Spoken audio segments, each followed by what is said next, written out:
ಪಶ್ಚಿಮ ಬಂಗಾಳದ ರಾಜಕೀಯದಲ್ಲಿ ದೊಡ್ಡ ಗೊಂದಲದ ಪರಿಸ್ಥಿತಿ ಸೃಷ್ಟಿಯಾಗಿದೆ.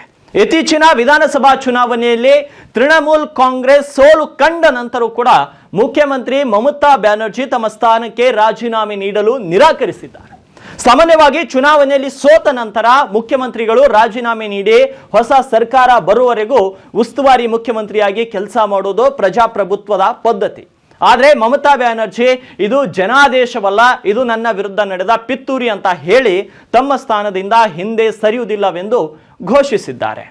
ಹಾಗಾದ್ರೆ ಮಮತಾ ರಾಜೀನಾಮೆ ನೀಡದಿದ್ರೆ ಬಿಜೆಪಿ ಸರ್ಕಾರ ರಚಿಸುವುದು ಹೇಗೆ, ಏನಾಗಬಹುದು ಎಲ್ಲವನ್ನ ಇವತ್ತಿನ ಈ ಒಂದು ಸ್ಟೋರಿಯಲ್ಲಿ ನೋಡೋಣ. ಮೊದಲನೇದು, ರಾಜೀನಾಮೆ ಕೊಡಲ್ಲ ಎಂದ ಮಮತಾ ಬ್ಯಾನರ್ಜಿ. ಹೌದು, ಮಮತಾ ಬ್ಯಾನರ್ಜಿ ಅವರ ಈ ನಿರ್ಧಾರದಿಂದ ಬಂಗಾಳದಲ್ಲಿ ಸಾಂವಿಧಾನಿಕ ಬಿಕ್ಕಟ್ಟಿನ ಭೀತಿ ಉಂಟಾಗಿದೆ. ಸಂವಿಧಾನದ 172ನೇ ವಿಧಿಯ ಪ್ರಕಾರ ಯಾವುದೇ ವಿಧಾನಸಭೆಯ ಅವಧಿ 5 ವರ್ಷಕ್ಕಿಂತ ಹೆಚ್ಚು ಇರಲು ಸಾಧ್ಯವಿಲ್ಲ. ಪಶ್ಚಿಮ ಬಂಗಾಳದ ವಿಧಾನಸಭೆಯ ಪ್ರಸ್ತುತ ಅವಧಿ ಇಂದು ಮಧ್ಯರಾತ್ರಿಗೆ 12 ಗಂಟೆಗೆ ಮುಗಿಯುತ್ತದೆ. ಈ ಸಮಯದ ನಂತರ ಮಮತಾ ಕಾನೂನುಬದ್ಧವಾಗಿ ಮುಖ್ಯಮಂತ್ರಿಯಾಗಿ ಮುಂದುವರಿಯಲು ಅವಕಾಶವಿಲ್ಲ. ಸಂವಿಧಾನ ತಜ್ಞರ ಪ್ರಕಾರ 164ನೇ ವಿಧಿ ಅನ್ವಯ ಮುಖ್ಯಮಂತ್ರಿಗಳು ರಾಜ್ಯಪಾಲರ ಸಂತೋಷದ ಅವಧಿಯವರೆಗೆ ಮಾತ್ರ ಹುದ್ದೆಯಲ್ಲಿ ಇರ್ತಾರೆ. ಅವಧಿ ಮುಗಿದ ನಂತರ ಅಥವಾ ಬಹುಮತ ಕಳೆದುಕೊಂಡ ನಂತರ ರಾಜ್ಯಪಾಲರಿಗೆ ಅವರನ್ನ ವಜಾಗೊಳಿಸುವ ಅಧಿಕಾರ ಇದೆ. ಹಾಗಿದ್ರೆ ಮಮತಾ ಹಠ ಯಾಕೆ ಮಾಡ್ತಾ ಇದ್ದಾರೆ? ಮಮತಾ ಅವರ ಈ ಹಠಮಾರಿ ನಿಲುವಿನ ಹಿಂದೆ ರಾಜಕೀಯ ಸಂದೇಶವಿದೆ. ಚುನಾವಣಾ ಆಯೋಗ ಮತ್ತು ಬಿಜೆಪಿಯ ಮೇಲೆ ಅವರು ಅಕ್ರಮಗಳ ಆರೋಪವನ್ನ ಮಾಡಿದ್ದು ಚುನಾವಣೆಗಳು ಪಾರದರ್ಶಕವಾಗಿಲ್ಲವೆಂದು ವಾದಿಸಿದ್ದಾರೆ. ತಮ್ಮ ರಾಜೀನಾಮೆ ನೀಡದೇ ಇರುವುದು ಒಂದು ರೀತಿಯ ಪ್ರತಿಭಟನೆಯ ರೂಪ ಅಂತ ಟಿಎಂಸಿ ನಾಯಕರು ಹೇಳುತ್ತಿದ್ದಾರೆ.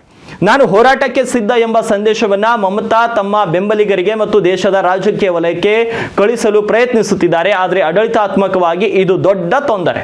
ಮುಖ್ಯಮಂತ್ರಿಯ ರಾಜೀನಾಮೆ ಇಲ್ಲದೆ ಹೊಸ ಸರ್ಕಾರ ರಚಿಸುವಲ್ಲಿ ಹಲವು ತಾಂತ್ರಿಕ ಅಡಚಣೆಗಳು ಎದುರಾಗಬಹುದು. ಹಾಗಾಗಿ 1 ದಿನದ ರಾಷ್ಟ್ರಪತಿ ಆಳ್ವಿಕೆಯಲ್ಲಿ ಜಾರಿಯಾಗುತ್ತೆ. ಇಂತಹ ಸಂದರ್ಭದಲ್ಲಿ 1 ದಿನದ ರಾಷ್ಟ್ರಪತಿ ಆಳ್ವಿಕೆಯ ಸಾಧ್ಯತೆ ಬಗ್ಗೆ ಚರ್ಚೆ ನಡೆಯುತ್ತಿದೆ.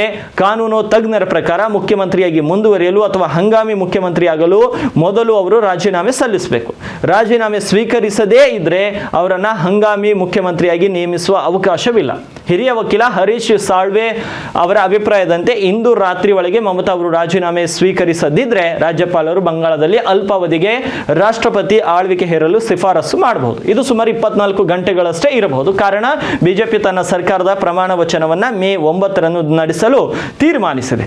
ಮೇ 8ರಂದು ರಾಜ್ಯದಲ್ಲಿ ಯಾರು ಸರ್ಕಾರದಲ್ಲಿಲ್ಲ ಎಂಬ ಸ್ಥಿತಿ ಬಾರದಂತೆ ಈ ಅವಧಿಯನ್ನ ರಾಷ್ಟ್ರಪತಿ ಆಳ್ವಿಕೆ ಆಡಳಿತದಲ್ಲಿ ಕಾನೂನುಬದ್ಧವಾಗಿ ಮುಚ್ಚಿಕೊಳ್ಳಲಾಗಬಹುದು. ಇನ್ನೊಂದೊಟ್ಟಿಗೆ ಬಿಜೆಪಿ ಸರ್ಕಾರ ರಚಿಸುವ ಪ್ರಕ್ರಿಯೆ ಕೂಡ ಶುರುವಾಗುತ್ತಿದೆ.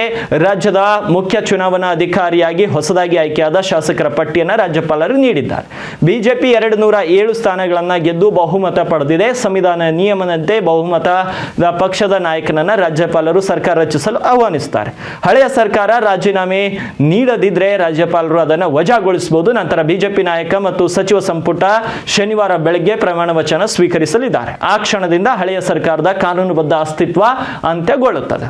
ಹಾಗಿದ್ಮೇಲೆ ಮಹಾರಾಷ್ಟ್ರದ ಉದ್ಧವ್ ಠಾಕ್ರೆ ಪ್ರಕರಣದ ಪರಿಣಾಮದಂತೆ ಮಮತಾ ಅವರ ಈ ನಡೆ ಹಿಂದೆ ಮಹಾರಾಷ್ಟ್ರದ ಉದ್ಧವ್ ಠಾಕ್ರೆ ಪ್ರಕರಣದ ಪರಿಣಾಮವೂ ಇದೆ ಅಂತ ರಾಜಕೀಯ ವಲಯದಲ್ಲಿ ಮಾತನಾಡಲಾಗ್ತಾ ಇದೆ. ಅಲ್ಲಿ ಉದ್ಧವ್ ಸ್ವತಃ ರಾಜೀನಾಮೆ ನೀಡದಿದ್ದರಿಂದ ನಂತರ ಅವರ ಸರ್ಕಾರವನ್ನ ಮರುಸ್ಥಾಪಿಸಲು ಕಾನೂನುಬದ್ಧ ಅವಕಾಶ ಇರಲಿಲ್ಲ ಅಂತ ಸುಪ್ರೀಂ ಕೋರ್ಟ್ ಹೇಳಿತ್ತು. ಆ ಅನುಭವದಿಂದ ಮಮತಾ ನನ್ನನ್ನ ರಾಜೀನಾಮೆ ನೀಡಿದವಳಾಗಿ ಅಲ್ಲ, ವಜಾಗೊಳಿಸಲ್ಪಟ್ಟವಳಾಗಿ ಇತಿಹಾಸ ದಾಖಲಿಸಲಿ ಎಂಬ ರಾಜಕೀಯ ಲೆಕ್ಕಾಚಾರದಲ್ಲಿ ಇದ್ದಾರೆ ಅಂತ ವಿಶ್ಲೇಷಕರು ಹೇಳ್ತಾರೆ. ಇದರಿಂದ ಭವಿಷ್ಯದಲ್ಲಿ ಕಾನೂನು ಹೋರಾಟ ಮತ್ತು ರಾಜಕೀಯ ಪ್ರಚಾರದಲ್ಲಿ ನನ್ನನ್ನು ಬಲವಂತವಾಗಿ ಹೊರ ಹಾಕಿದ್ರು ಎಂಬ ಭಾವಚಿತ್ರವನ್ನ ತಯಾರಿಸಿಕೊಳ್ಳಬಹುದು ಎಂಬುದು ಮಮತಾ ಅವರ ಪ್ಲಾನ್.